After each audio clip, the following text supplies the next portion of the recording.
Alhamdulillah wa syukurillah wa la hawla wa la quwata illa billah wassalatu wassalamu ala rasulillah Muhammad ibn Abdillah.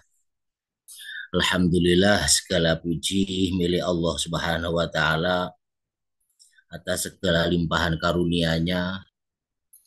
Mudah-mudahan kita semuanya selalu diberi oleh Allah ketetapan iman, ketetapan di dalam menjalankan apa yang digariskan oleh Allah subhanahu wa ta'ala selama di dunia ini.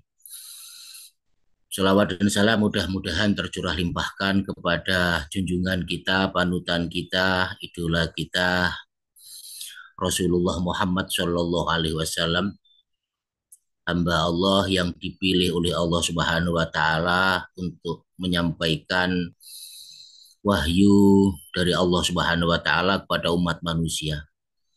Seorang hamba Allah yang dipilih oleh Allah untuk menjadi nabi akhir zaman, yang setelah Rasulullah tidak ada lagi nabi. Mudah-mudahan kita semuanya diberi syafaat oleh Rasulullah Muhammad Shallallahu Alaihi Wasallam. Amin Allahumma amin. Sekarang kita akan melanjutkan surat Al-Ghasyiyah. Ini belum selesai kemarin ya. Bismillahirrahmanirrahim. Afala yanzuruna ilal ibili kaifa khuliqat. Afala, maka apakah mereka tidak memperhatikan? Orang-orang kafir itu apakah tidak memperhatikan ilal ibili, pada unta, kaifa khuliqat, bagaimana unta itu diciptakan. Jadi ayat-ayat sebelumnya itu nanti di akhirat itu ada orang yang bermuka tertunduk hina, bermuka muram, tertunduk hina, dan ada golongan yang bermuka berseri-seri, mukanya berseri-seri. Maka kemudian Allah mengingatkan pada orang-orang kafir itu, kenapa mereka tidak beriman kepada Allah, tidak beriman kepada segala sesuatu yang disampaikan oleh Rasulullah Muhammad SAW, yaitu wahyunya Allah. Kemudian diajak berpikir agar apa? Agar mendapatkan petunjuk, agar betul-betul mendapatkan menerima keimanan. Maka diajak, diperintah oleh Allah untuk berpikir, berpikirlah, gunakanlah akalmu, pada seperti itu. Makanya kemudian ayat ini apa istilahnya? Ayat ini turun. Afala yang zuruna ilal ibili kaifa khuliqat. Apakah mereka tidak melihat bagaimana unta itu diciptakan oleh Allah Subhanahu wa taala? Artinya dalam kitab tafsir Miyasir, afala yang zurul kafirun, apakah orang-orang kafir itu yang al-mukadzibun, yang mendustakan hari pembalasan, yang mendustakan Allah, mendustakan Rasulullah Muhammad Shallallahu Alaihi Wasallam, itu tidak melihat ilal ibili, kepada unta, tidak akan menggunakan pikirannya, melihat dengan berpikir ya, bukan hanya sekedar melihat saja, yaitu merenungkan. Kaifa khuliqat hadzal kaifa khuliqat hadzal khalqul ajib. Bagaimana ciptaan ini itu yang sangat ajaib itu diciptakan. Bagaimana unta yang sangat ajaib ini diciptakan. Sebab unta itu makhluk yang mungkin di antara makhluk-makhluk yang lain itu unik keajaibannya ya. Karena memang unta itu didesain Allah sebagai hewan padang pasir. Unta itu. Meskipun secara khusus khitab ini ditujukan kepada orang-orang kafir cara mengamalkan, tapi secara umum juga ditujukan kepada kita. Jika sudah iman, ya tujuannya agar keimanan kita semakin mantap, semakin mantap, semakin kuat, ya semakin kuat. Makanya kita tafakur. Tafakur itu akan menguatkan iman kita. Betul, akan menguatkan iman kita. Semakin yakin kita dengan kekuasaannya Allah. Semakin yakin kita bahwa segala sesuatu yang makhluk yang ada di bumi ini semuanya ciptaan Allah Subhanahu wa taala. Jadi tujuannya kalau untuk kita memantapkan iman. Kalau untuk orang kafir agar mereka beriman. Kemudian kalau kita mau merenungkan ya, karena ini perintahnya Gusti Allah agar kita itu mau melihat unta kemudian mau merenungkan. Jadi unta ini uh, mampu bertahan hidup itu selama 8 hari. Jadi tanpa makan, tanpa minum itu bisa karena memang didesain oleh Allah sebagai makhluk di padang pasir ya. Dan dia itu bisa bertahan hidup dalam suhu 50 derajat karena memang di padang pasir sangat panas sekali. Tanpa makan, tanpa minum selama 1 minggu itu kuat. Itu unta karena memang di dalam punuknya itu ada air cadangan. Jadi dia itu Meskipun nggak minum gitu masih saja minum. Tapi ya begitu, sekali minum itu langsung banyak unta itu. Sekali minum bisa menenggak 130 liter air ini kalau saya lihat di dalam keajaiban-keajaibannya unta. Jadi sekali minum itu bisa menghabiskan 130 liter air. Jadi disimpan di dalam tubuhnya itu ada penyimpanan air sehingga ketika perjalanan jauh karena memang unta itu kendaraannya apa orang-orang Arab ya. Beda dengan di Indonesia. Kalau di Indonesia kan air di mana-mana. Ya, air di mana-mana, rumput di mana-mana. Kalau di Arab kan padang pasir antara satu daerah dengan daerah yang lain sangat jauh, tidak ada air, tidak ada apa-apa. Sehingga didesain oleh Allah unta itu bisa menyimpan air di dalam tubuhnya. Kemudian apa? Kemudian di antara keajaibannya unta itu unta memiliki kelopak mata yang transparan, yang tembus pandang. Ini salah satu di antara keajaiban-keajaiban unta. Jadi unta itu meskipun matanya terpejam, tapi masih bisa melihat, masih bisa melihat subhanallah. Jadi kelopak matanya itu transparan sehingga bisa melihat.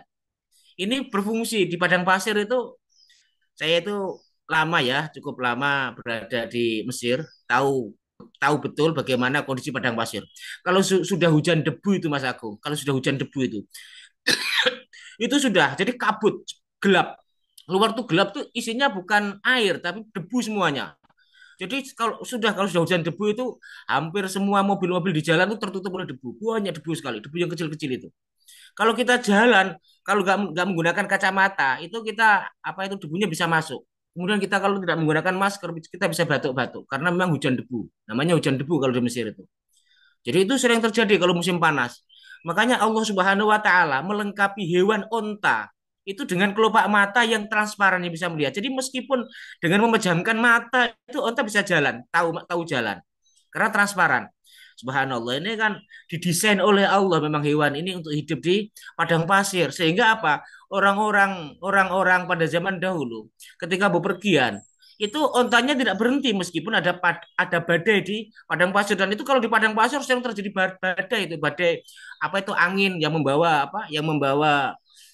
pasir-pasir itu sehingga masih bisa meneruskan perjalanan menuju ke tempat-tempat yang diinginkan oleh orang-orang kafir. Sebenarnya di sini ada keajaiban Allah Subhanahu wa taala. Bagaimana unta itu kelopak matanya itu bisa tembus pandang dan lain sebagainya.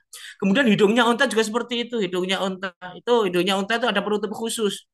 Jadi debu tidak bisa masuk. Kalau debu itu ada itu langsung otomatis nutup. Itu kan salah satu di antara keajaiban-keajaiban yang diberikan oleh Allah Subhanahu wa taala. Belum lagi telapak kakinya unta itu sangat lebar. Dan kuat unta itu sangat kuat sekali. Membawa beban berat itu ya tidak kaboten. Kadang-kadang ya itu memang kendaraannya orang-orang Arab pada zaman dahulu ya kendaraannya memang ya unta itu sehingga unta itu diberikan beban yang berat pun tetap kuat dan apa kakinya itu gede besar sehingga apa tidak terperosok di dalam pasir. Coba kalau kakinya kecil seperti sapi, kuda pasti terperosok di dalam pasir. Pasti pasti pasti terperosok karena kakinya kecil. Lah unta tuh kakinya gede sehingga tidak mudah terperosok di apa itu di pasir. Ini salah satu di antara keajaiban-keajaiban unta yang diciptakan oleh Allah sebagai hewan padang pasir. Apakah orang-orang kafir tidak melihat semuanya itu? Tidak melihatkah? Itu semua adalah nikmat dari Allah Subhanahu wa taala. Itu adalah nikmat, nikmat. Sehingga kalian semuanya orang-orang kafir bisa menunggangi meskipun cuacanya sangat panas, meskipun cuacanya sangat dingin, meskipun hujan debu, kalian semuanya masih bisa menggunakan. Jadi bagaimana kalian ini istilahnya kok tidak beriman kepada zat yang menciptakan unta tersebut? Ini belum lagi kakinya panjang sehingga dia tidak terkena panasnya matahari sehingga menjadi kuat. Kemudian rambutnya juga tebal, melindungi dari musim panas dan musim dingin. Karena kalau panas ya luar biasa, kalau dingin yang luar biasa di Arab itu. Kalau dingin tuh dinginnya bukan main, menggigil kita kalau keluar rumah itu. Pakai jaket saja masih menggigil dan sampai sumsum tulang. Kalau dinginnya di Arab itu kalau musim dingin tuh saya menusuk sumsum tulang. Sampai rasanya itu menusuk betul. Dingin sekali. Karena saya pernah di sana ya, jadi dinginnya itu betul-betul menusuk. Beda dengan dinginnya di Malang. Kalau dinginnya di Malang itu nggak menusuk. Tapi kalau musim dingin di Arab itu dinginnya menusuk sampai tulang. Makanya subhanallah, maha suci Allah. Belum lagi giginya didesain oleh Allah bisa memakan apa itu pohon-pohon padang pasir ya yang banyak duri-durinya itu. Dan selain itu juga memiliki tenaga yang kuat dan yang paling menakjubkan Mas Agung, paling menakjubkan unta itu. Unta itu hewan yang paling penurut. Pol nurut, nggak pernah unta itu nyundang orang gitu ya. Nggak pernah. Jadi kalau mau menyembelih unta itu nggak perlu di apa dijegal itu nggak perlu. Ya berdiri gitu saja untuk pegang lehernya diseret gitu. Langsung unta itu langsung langsung langsung duduk meninggal. Menurut banget unta itu, sangat nurut sekali. Wes pokoknya nurut, tidak ada lah hewan yang senurut unta itu, tunduk nurut, disembelih pun nurut. Ini salah satu di antara keajaiban-keajaiban Allah Subhanahu wa taala kepada unta. Lah, Allah itu menyadarkan orang-orang kafir itu. Tidakkah kalian tuh melihat unta itu, deloan unta itu? Di situ ada tanda-tanda keagungan Allah Subhanahu wa taala. Gunakan akalmu bahwa tidak mungkin itu didesain oleh Allah. Semuanya didesain karena semua makhluk hidup didesain dan ditaruh di tempat yang disesuaikan. Subhanallah. Rabbana ma khalaqta hadza batila. Makanya orang-orang kafir disuruh untuk memikirkan. Kalau kita mau memikirkan insya Allah akan mendapatkan keagungannya Allah Subhanahu wa taala. Kemudian Allah melanjutkan wa ilas sama'i kaifa rufi'at. Bagaimana langit itu ditinggikan? Apakah mereka tidak melihat bagaimana langit ditinggikan? Wa ilas samai kaifa rufiat hadzaraf albati. Bagaimana apakah mereka tidak melihat, tidak memikirkan ke langit ya yang ada di atas itu. Bagaimana ditinggikan oleh Allah Subhanahu wa taala dan ketinggiannya itu sudah didesain oleh Allah, sudah diciptakan oleh Allah sedemikian rupa. Makanya kalau kita cara mengamalkan ya kalau kita melihat ke langit itu ingat bahwa itu adalah ciptaannya Allah Subhanahu wa taala. Ya, kita lihat ya ke langit itu sungguh sangat ajaib sekali ya. Subhanallah alam raya itu semuanya tanpa tiang, bergerak semuanya, berjalan semuanya tanpa tiang, tanpa penopang. Ya, kita lihat begitu megahnya langit. Kalau kita keluar apalagi kalau di sawah ataupun di jalan ataupun di tempat yang tidak ada bangunannya, kita lihat ke atas tuh hamparan langit yang sangat megah sekali, lengkap dengan warnanya. Jika malam hari itu berhiaskan bintang-bintang, jika siang hari itu berwarna biru yang sangat indah sekali, yang tidak menyilaukan mata. Kemudian juga ada mendung-mendung yang berjalan sangat indah sekali. Di situ ada tanda-tanda keagungan Allah Subhanahu wa taala. Lawang langit saja itu megahnya seperti itu. Apalagi penciptanya, subhanallah. Rabbana ma khalaqta hadza batila. Betul, Maha Suci Allah, tidak ada sekutu bagi Allah dalam menciptakan langit itu. Tidak ada sekutu bagi Allah dalam menciptakan matahari itu. Tidak ada sekutu bagi Allah dalam menciptakan rembulan, dalam menciptakan galaksi, dalam menciptakan planet dan lain sebagainya. Makanya orang-orang kafir itu disuruh untuk melihat, dulu lihatlah langit itu agar kamu betul-betul bisa menangkap di situ ada Allah Subhanahu wa taala. Di situ ada keagungan Allah. Tidak mungkin kalau tidak ada Allah Subhanahu wa taala. Ciptaannya saja megahnya seperti itu. Ya, sebatas mata kita memandang. Kalau kita pandang langit itu kan sebatas mata kita memandang. Bahkan ilmuwan-ilmuwan kekinian kan sampai belum tahu itu batas alam raya itu sampai di mana tidak ada yang tahu batas alam raya itu. Semakin lama semakin ditemukan galaksi baru, semakin lama semakin ditemukan galaksi baru lagi. Dalam galaksi itu ada miliaran bintang-bintang. Ya bintang itu tidak lain adalah matahari. Ini semua adalah keagungannya Allah Subhanahu wa taala. Makanya orang-orang kafir disuruh untuk melihat ilas sama bagaimana langit itu ditinggikan lengkap dengan isinya ya, isi langit itu. Nih, makanya kita berusaha untuk tafakur ya, untuk merenungkan, kita gunakan ilmu pengetahuan alam kita gunakan untuk menangkap keagungan Allah Subhanahu wa taala. Jadi ilmu pengetahuan tidak berhenti pada hanya mengetahui ilmunya saja, tetapi juga melihat siapa yang menciptakan itu semua. Jadi nanti akan bisa mengenal Allah Subhanahu wa taala, akan bisa memantapkan hati, mengokohkan hati bahwa Allah itu maha kuasa, Allah itu maha teliti, Allah itu maha bijaksana, maha adil dan lain sebagainya. Ini kalau mau tafakuri subhanallah ini. Ya, di sana di atasannya itu ada matahari, ada bintang, ada galaksi, ada planet. Bagaimana kesemuanya itu berjalan dengan sangat teratur sekali, sangat sempurna. Ya, bulan mengitari bumi, bumi mengitari matahari, matahari salah satu di antara anggota galaksi Bima Sakti. Di dalam galaksi Bima Sakti itu ada sekitar 300 miliar bintang. Bintang itu salah satu di antara matahari, sebagaimana yang kita baca itu. Kemudian apa di dalam alam raya ini ada bukan hanya satu galaksi ya, bahkan sampai sekarang belum bisa dideteksi berapa jumlah keseluruhan galaksi itu. Bahkan ilmu pengetahuan, para ilmuwan itu ketika ditanya berapa jumlah bintang-bintang yang ada di angkasa, Sampai-sampai menjawab saking banyaknya itu. Kamu lahir, kemudian langsung menghitung bintang. Satu, dua, tiga, empat, lima, enam, tujuh. Terus menghitung. Sampai umurmu habis, bintang yang kamu hitung belum habis. Itu jawabannya para ilmuwan itu ketika ditanya tentang jumlahnya bintang. Saking banyaknya. Jadi manusia mulai lahir procot disuruh menghitung. Satu, dua, tiga, empat, lima. Ya, sampai umur manusia itu habis, umur dia yang menghitung itu habis, bintang yang dihitung masih belum habis. Itu saking banyaknya. Ini untuk menggambarkan betapa tak terhingganya banyaknya bintang-bintang yang di angkasa itu. Adalah bintang itu adalah salah satu matahari. Ya, salah satu matahari. Matahari kita itu ukurannya itu sama sekitar berapa ya? Sekitar 300-an bumi kalau nggak salah besarnya itu. Berarti bumi kita sangat kecil sekali. Dilihat dari planet galaksi saja, dari galaksi bawah sakti saja, bumi kita itu sangat kecil sekali. Matahari sangat kecil sekali. Kalau diibaratkan itu matahari itu seperti bola sepak, maka bumi kita itu seperti bola neker. Nggak ada apa-apanya. Kita dengan planet kita yang kita injak ini dengan matahari. Matahari kita itu seperti apa sebesar bola sepak misalnya diibaratkan. Maka bumi kita itu sebesar bola neker. Padahal matahari kita itu ukurannya sedang di antara bintang-bintang yang ada dalam galaksi Bima Sakti. Masih ada yang lebih besar lagi. Dan itu jumlahnya bukan hanya ratusan, bukan hanya ribuan, miliaran. Bukan hanya miliaran. Yang tadi sudah saya sebutkan. Saking banyaknya itu. Subhanallah. Rabbana ma khalaqta hadza batila. Makanya sebenarnya manusia itu sangat kecil sekali. Kalau berada di bumi itu sangat kecil sekali manusia itu. Kecil sekali. Maka sangat tidak layak manusia untuk sombong di muka bumi ini. Sangat tidak layak manusia untuk sombong di muka bumi ini. Subhanallah, Allahu Akbar. Ya, tidak layak manusia untuk sombong, untuk menyombongkan diri. Kecil manusia itu. Bahkan di bumi saja itu sangat kecil sekali. Bumi ada, dibagi lagi ada benua-benua. Ada benua Asia, benua Eropa, benua Afrika, benua Australia. Kemudian benua itu dibagi lagi negara-negara.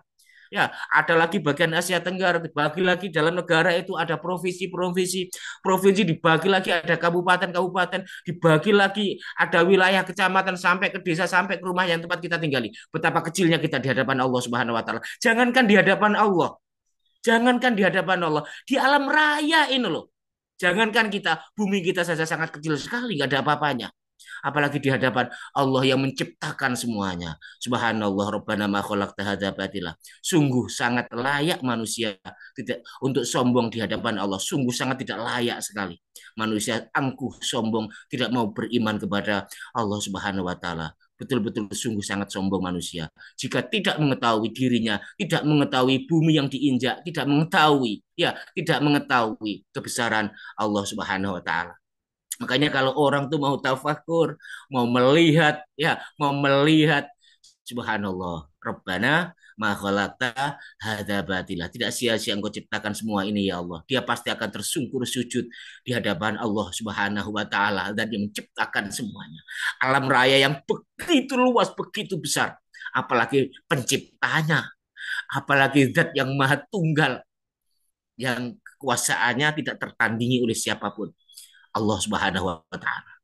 Jadi kalau orang mau melihat ya, kalau mau melihat akan mendapatkan keimanan di dalam hatinya. Keimanan akan semakin kuat, semakin kuat, semakin tafakur, semakin mau merenung akan semakin dikuatkan oleh Allah Subhanahu wa taala.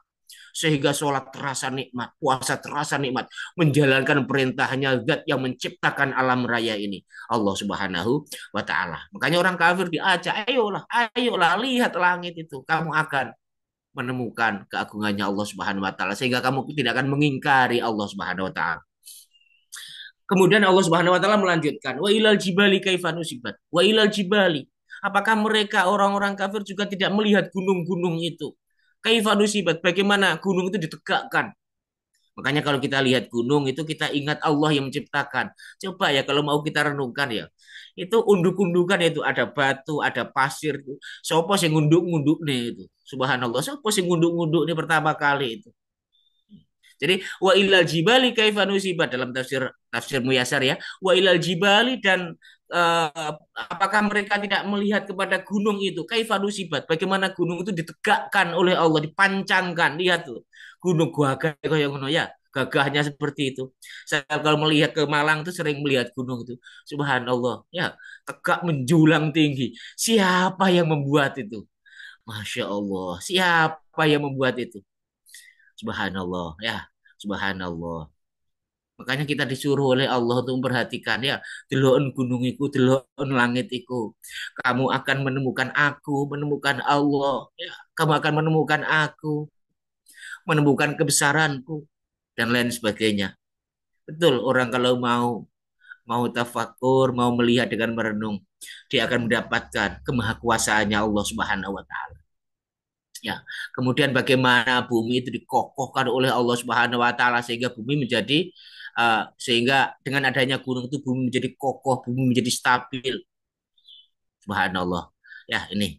Makanya ini semuanya adalah perintah dari Allah. Afala durun, apakah mereka tidak melihat? Ini adalah secara tidak langsung memberikan pemahaman kepada kita agar kita semuanya mau memperhatikan, melihat bukan hanya sekedar melihat, tapi mau merenungkan. Itu yang paling penting. Bukan hanya sekedar melihat. Sama-sama melihat gunung antara orang beriman dengan orang kafir beda. Kalau orang beriman, orang yang belajar beriman melihat gunung, belajar untuk melihat keagungannya Allah Subhanahu wa taala. Makanya kita renungkan gunung-gunung yang menjulang tinggi itu ya dan lain sebagainya tadi sudah saya sebutkan. Gunung itu fungsinya sangat banyak sekali ya, banyak sekali fungsinya gunung, sangat banyak sekali subhanallah di gunung. Ya, kalau kita lihat itu kenapa ada sungai kalau kita mau merenungkan ya. Di gunung itu tempat penyimpanannya air apa itu curah hujannya sangat tinggi sekali sehingga disitulah ada hujan kemudian dari hujan itu dialirkan sehingga daratan yang jarang ada air itu terkena air melalui apa? Melalui sungai. Subhanallah. Coba lihat sungai-sungai itu. Masya Allah. Keagungannya Gusti Allah ya salah satu di antara ada gunung. Akhirnya sungai itu bisa mengalir. Subhanallah. Bisa mengalir dari Malang sampai ke Surabaya. Ya melalui Sungai Berantas itu. Subhanallah. Sehingga orang Surabaya semuanya bisa minum. Ya semuanya bisa minum. Bisa mengisi sumur-sumur yang sebelumnya tidak ada airnya. Masya Allah, Rabbana ma khalaqta hadza batila. Tidakkah manusia melihat ada sungai-sungai itu? Siapa yang membuat semuanya? Ya, makanya Allah menciptakan gunung. Dari gunung itulah mengalir sungai ke bawahnya karena ada gravitasi. Subhanallah dirancang Allah Subhanahu wa taala. Bumi ini dirancang oleh Allah. Betul-betul dirancang oleh Allah Subhanahu wa taala. Iya. Kemudian gunung itu juga banyak sekali kalau kita mau mentafakuri tentang gunung-gunung itu ya. Bagaimana? Sangat banyak sekali. Kemudian wa ilal ardi kaifa sutihat dan bagaimana bumi itu dihamparkan oleh Allah Subhanahu wa taala. Makanya kita belajar untuk merenungkan bumi bagaimana ia dihamparkan. Ya, kita itu sebenarnya kalau mau tafakur ya, kalau mau tafakur, kita tuh sebenarnya duduk di atas bumi, di atas bola. Jadi bumi itu bola yang sangat besar sekali. Saking kecilnya kita, dan saking besarnya bumi, seakan-akan bumi itu tidak bulat. Seakan-akan tanah itu terhampar. Ya, makanya di sini disebutkan kaifa sutihat, bagaimana bumi itu dihamparkan oleh Allah. Ya, seperti itu, dihamparkan oleh Allah. Ya, kita sangat kecil sekali di atas bumi ini yang sangat bulat ini, yang bulat ini. Kita kecil sekali di atasnya. Kemudian bumi itu besar sekali. Maka seakan-akan bumi itu tidak bulat, seakan-akan bumi itu terhampar luas, ya luas dan tidak berbentuk bulat. Itu saking kecilnya kita, saking besarnya bumi. Kita berada di atas bumi dan kita diajak jalan-jalan oleh bumi, subhanallah ya, dalam rotasinya, dalam revolusinya, ya rotasi bumi itu berrotasi untuk mengatur siang dan malam sehingga ada siang ada malam. Kalau malam terus bumi tidak bisa ditempati, kalau siang terus akan terbakar tidak bisa ditempati juga. Maka Allah menggilirkan ada siang ada malam agar ada kehidupan di dalamnya. Rabbana ma khalaqta hadza batila. Siang hari bisa digunakan manusia untuk bekerja, malam hari bisa digunakan manusia untuk beristirahat. Apakah manusia tidak melihat semuanya?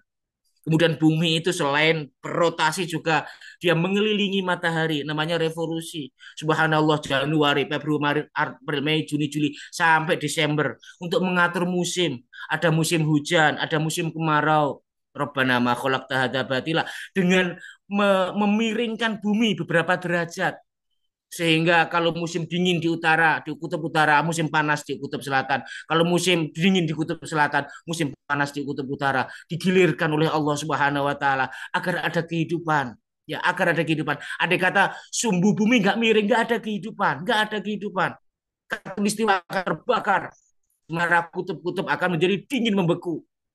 Rabbana ma khalaqta hadza batila. Kalau kita mau merenungkan, betul-betul kita akan menemukan keagungan Allah Subhanahu wa taala. Ya, betul-betul kita akan menemukan keagungan Allah Subhanahu wa taala. Lagi lapisan-lapisan bumi ya dirancang oleh Allah. Di atasnya tanah, di bawahnya tanah ada pasir. Pasir gunanya apa? Untuk menyimpan air dari hujan itu. Sehingga airnya tidak hilang. Ketika musim kemarau, manusia masih bisa meminum. Dari mana? Dari sumber. Karena di bawah tanah itu ada pasir. Bisa untuk penyimpanan. Tandon itu. Tandon dari Allah Subhanahu wa Ta'ala. Tidak hanya sekedar pasir, itu tandon. Tandon yang merancang adalah Allah Subhanahu wa Ta'ala. Air hujan tidak langsung hanyut ke laut, tapi disimpan oleh Allah di bumi.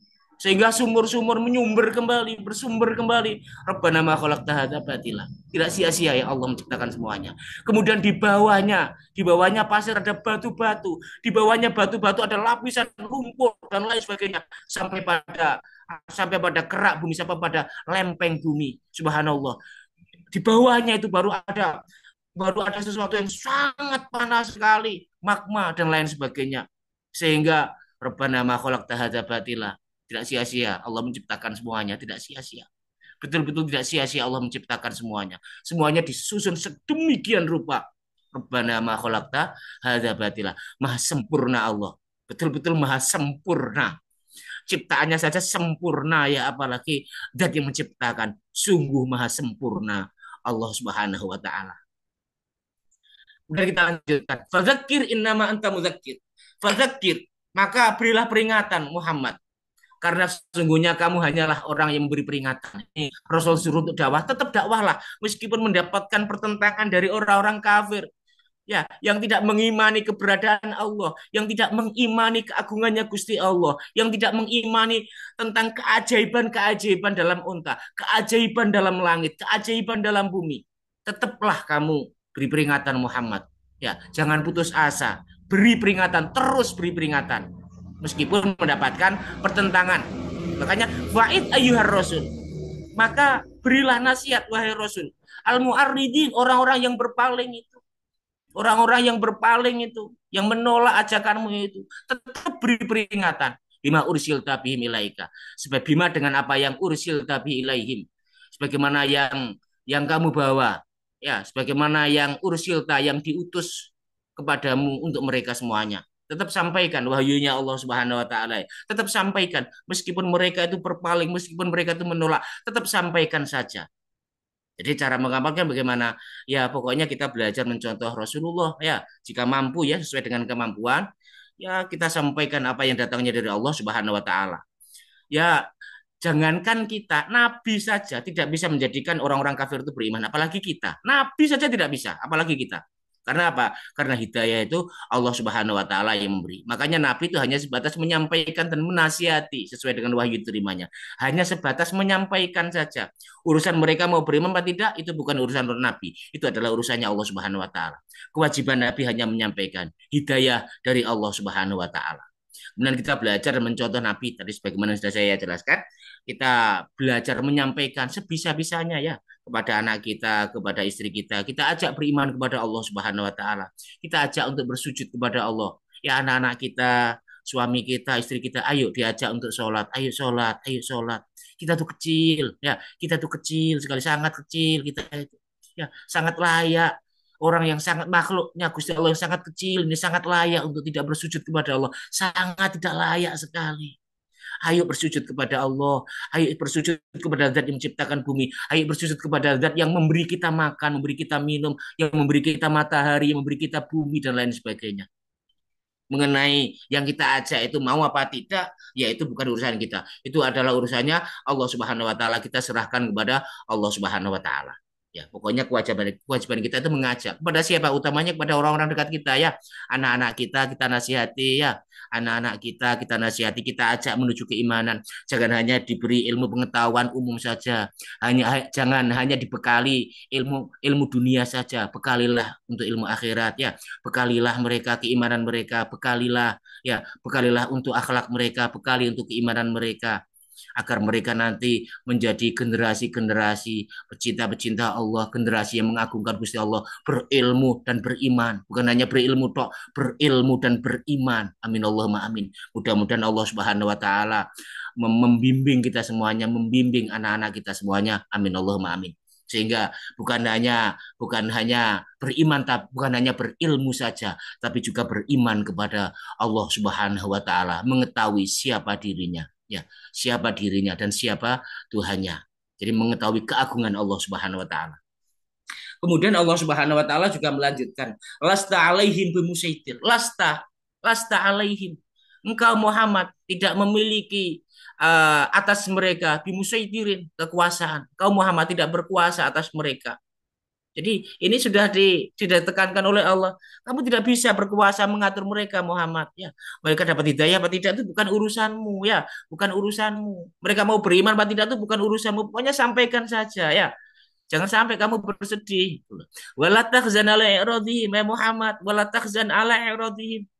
Jangan kamu tuh sedih atas keberpalingan mereka, penolakan mereka. Kau usah sedih, ya, kau usah sedih.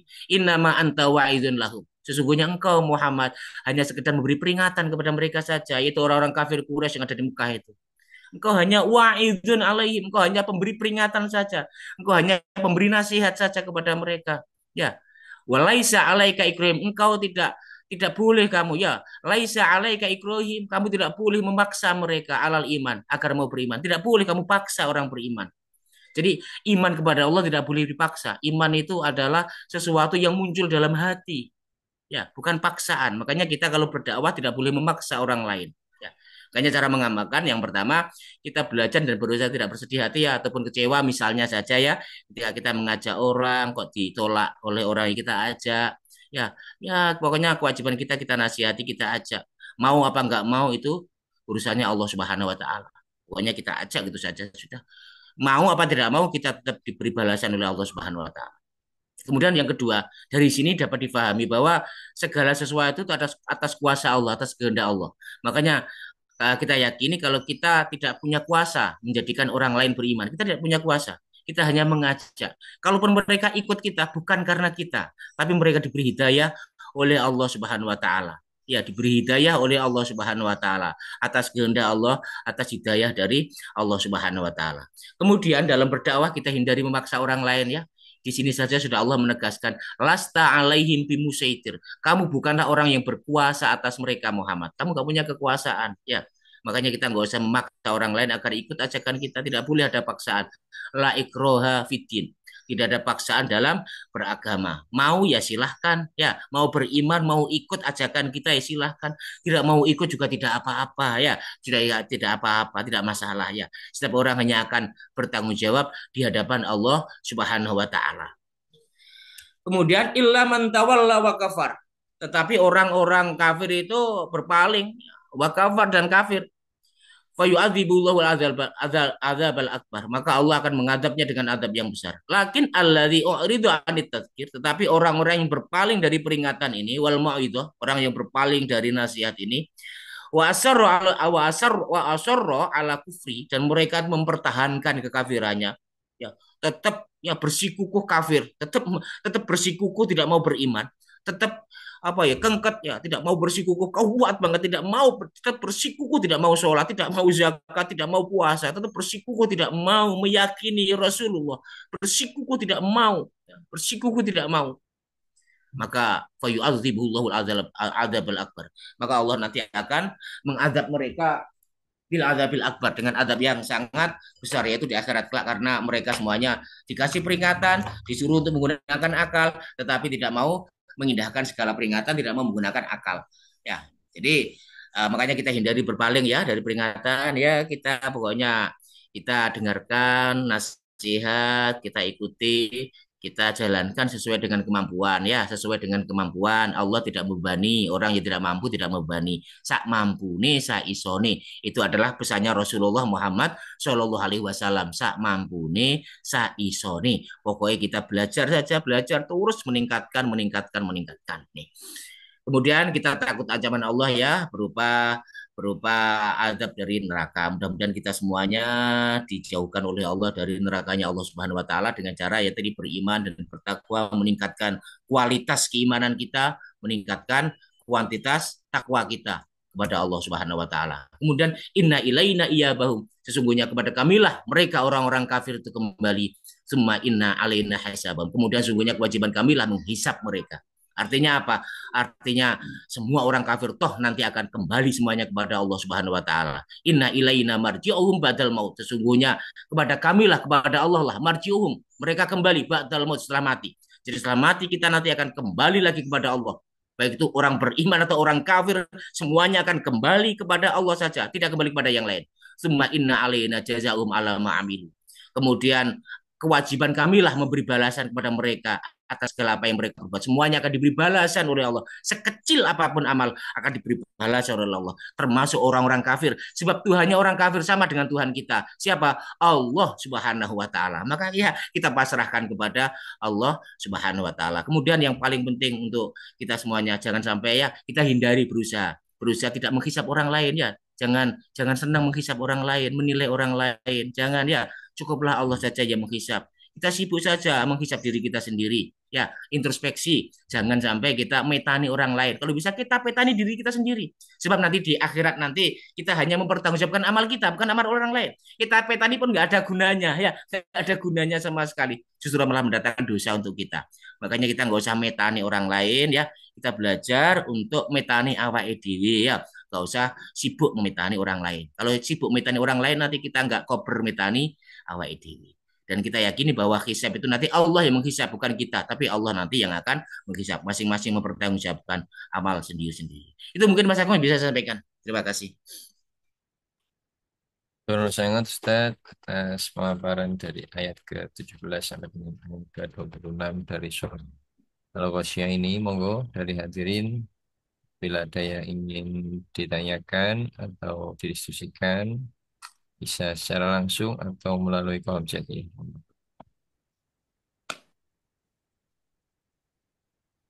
Ini juga termasuk sering dibaca ketika sholat Jumat ya Ustaz, betul ini. Ini juga sangat sering sekali ini Mas Agung. Memang Masya Allah ini isinya Masya Allah Mas Agung. Kalau kita amalkan itu. Saya itu termasuk orang yang Alhamdulillah ya di paring Gusti Allah suka dulu tuh suka tafakur Mas Agung. Suka kadang-kadang sendirian tuh kadang sampai menghabiskan waktu saya untuk tafakur tuh untuk merenung itu delok tanah, delok langit. Senang saya dengan ayat-ayat seperti ini. Dan saya bahagia kalau menjelaskan ayat tentang kauniyah ini saya bahagia sekali ya, bahagia sekali saya. Senang. Iya betul sangat Ustaz. Tapi kalau di beberapa kebiasaan ya Ustaz, ketika kita di akhir surah ini kan ada suatu beberapa ayat ya yang itu kemudian kita membalasnya dengan juga bacaan tertentu ya seperti ini saya ketika kita membaca ayat yang ke-24 fayu'adzibuhullahul adzabal akbar biasanya kita membacanya dengan eh, Rabbi a'izni min azabik gitu ya. Kemudian ketika di akhir ayat summa inna alaina hisabahum kemudian kita membaca Rabbi hasibni hisaba yasira. Itu bagaimana Ustaz, tentang Iya, bacaan itu kalau dari artinya kan memang sesuai ya karena yes, iya ayat Mas Aku. ya. Itu namanya itu namanya apa ya? Itu namanya kita merasa dinasihati oleh Allah dan itu memang diperintah Mas Aku. Jadi kalau ada ayat-ayat tentang fayu'adzibullahul adzal akbar kita minta perlindungan kepada Allah. Bisa dengan bahasa Arab bisa Mas Agung kayak tadi atau dengan bahasa Indonesia juga bisa. Wong Allah itu paham semua bahasa kok. Ya, bisa dengan bahasa Indonesia. Ya Allah, jauhkan aku dari neraka ya Allah. Jadi kita ketika mendapatkan ancaman, kita takut, ketika mendapatkan apa janji, kita berharap kepada Allah Subhanahu wa taala. Ketika mendengar hisab, kemudian kita takut, kemudian kita belajar untuk meminta kepada Allah, ya Allah, hisab kami dengan hisab yang yasir, hisab yang mudah ya Allah. Jangan hisab aku dengan hisab yang sulit. Yang mudahkan hisabku, hisab yasiro. Itu memang diperintah oleh Allah Subhanahu wa taala Mas Agung oleh Rasulullah Muhammad Shallallahu alaihi wasallam. Dan itu memang yang dilakukan oleh para sahabat itu. Makanya Abu Bakar itu Kalau nangis, kalau ayat-ayat tentang adab itu nangis, nah, Abu Bakar itu. Tapi kalau ayat-ayat surga itu seneng, itu Abu Bakar As-Siddiq radhiyallahu anhu. Ya itu diperintah. Iya baik, Ustaz. Nuhun. Tapi kalau untuk lafadznya apakah memang sudah ada disampaikan oleh Nabi Muhammad gitu? Atau Kalau lafadznya dari saya kurang tahu persis Mas Agung ya, saya kurang tahu persis. baik, Ustaz. Nah, dalam Ya. sholat Jumat kan dibaca oleh imam gitu, Ustaz. Kemudian Waktu sholat Jumat, waktu imam baca, kemudian kita baca seperti itu, Mas Agung. Ya itu yang ya, seperti kemarin itu ya, yang seperti kemarin itu yang sudah saya jelaskan. Kalau bisa ya dibaca di dalam hati ya. Kalau bisa dalam hati nggak apa-apa, kalau bisa. Ya, saya belum belum tahu persis ya, tapi memang secara fikihnya itu memang tidak ada tuntunan secara fikihnya ya. Secara hukum fikih, hukum syariat tidak ada tuntunan kalau mendengar seperti itu harus membaca tidak ada tuntunan dalam syariat dalam fikih tidak ada tuntunan. Pokoknya kita suruh untuk mendengarkan ya. Kemudian kalau misalnya hal-hal yang seperti itu ya saya kok tidak melihat ada larangan itu loh. Jadi sepanjang tidak ada larangan ya dibolehkan apa itu baik sekali ya. Kita sedang menghadap kepada Allah, sholat kan menghadap kepada Allah. Jadi ketika muncul ayat seperti itu, amin. Ya itu kan bagi saya bukan suatu hal yang tidak dibolehkan, tetap itu dibolehkan. Kalau bagi saya ya. Tapi memang secara syariat, secara fikih memang tidak ada tuntutan. Tuntunannya, tidak ada tuntunannya secara syariat. Tapi baik, bagi saya itu dialog tuh Mas Agung bagi saya itu malah sholat munajah itu sholat yang berdialog dengan Allah tuh ya kita merasa di hadapan Allah orang kalau khusyuk itu seperti itu justru kalau khusyuk malah seperti itu kalau ayat sedih nangis seperti Abu Bakar tuh ya Abu Bakar tuh nangisnya bukan main kalau sedih kalau kalau gembira ya ikut senang tuh Abu Bakar Siddiq radhiyallahu anhu benar Ustaz, Ustaz. Selama harus menggunakan bahasa Arab gimana? Kalau ketika dalam sholat. sholat ya memang di dalam sholat memang tidak boleh menggunakan selain bahasa Arab memang tidak boleh harus menggunakan bahasa Arab karena sholat itu adalah ibadah tuntunannya dari Allah Subhanahu wa taala. Jadi tidak boleh diganti dengan misalnya Allahu Akbar. Ya, ya kalau misalnya mendengar ayat-ayat seperti ini diusahakan tidak menggunakan bahasa Indonesia ya. Kita lebih apa istilahnya ya lebih selamat lah dari itu ya. Lebih selamat secara syariatnya ya mungkin bisa menggunakan bahasa Arab seperti yang tadi Mas Agung sampaikan tadi. Karena dalam sholat memang ada tuntunan ya dalam sholat tidak boleh menggunakan selain bahasa Arab. Makanya wajib belajar bahasa Arab kalau tidak bisa menggunakan bahasa Arab. Baik, Ustaz. Matur nuwun. Monggo dari hadirin mungkin bisa satu pertanyaan, bisa secara langsung atau melalui kolom chat. Matur nuwun rawuhipun sedaya semuanya hadirin ada senior-senior kami dan Ustadz yang sudah menyempatkan di sela-sela kesibukannya setiap hari Sabtu atau Ahad kita bisa bertemu untuk walaupun secara online ya betul sangat sudah kita sepertinya hampir 2 tahun lebih ini bersama Ustaz Zainul Siti semoga selalu diberikan hidayah Allah, rahmat oleh Allah dan kesehatan bersama keluarga.